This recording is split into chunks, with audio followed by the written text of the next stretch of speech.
got a friend who pastors a church in another city. He tells this story. He said there were a group of refugee Episcopalians. There had been a fuss in an Episcopal church down the street, and a group of members from that church showed up in his office one day looking for a place of refuge, a place where they could be until things sorted out. And he said, of course, you can worship here. And so the first Sunday that they arrived as a herd of refugee Episcopalians, they did what Episcopalians are wont to do.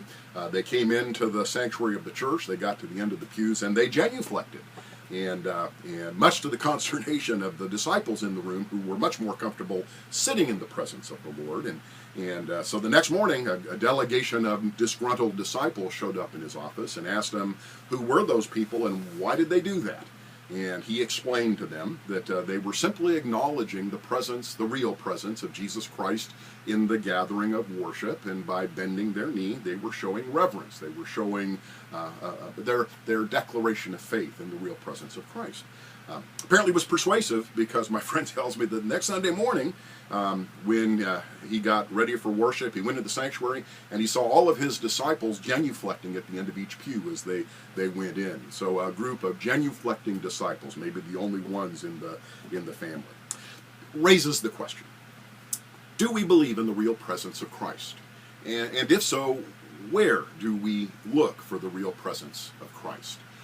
The traditional theological debate has basically focused on the Lord's table. Catholics, Lutherans, other Protestants all have theories about how Christ is or isn't present in the bread or the cup. Because we have focused so much on that conversation, I think we've missed the larger conversation. Our Catholic friends would tell us the real presence of Christ is not limited to the table. It's found in the Word. It's found in the gathered community of faith. It's found in the religious leadership gifted with spiritual gifts. They acknowledge multiple places where Jesus Christ is truly present at church. So, I want to challenge you to become a genuflecting disciple.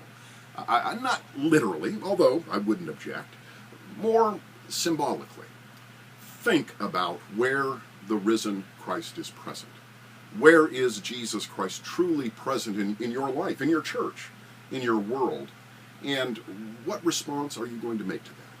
How will you acknowledge the real presence of the risen Christ in your life this week?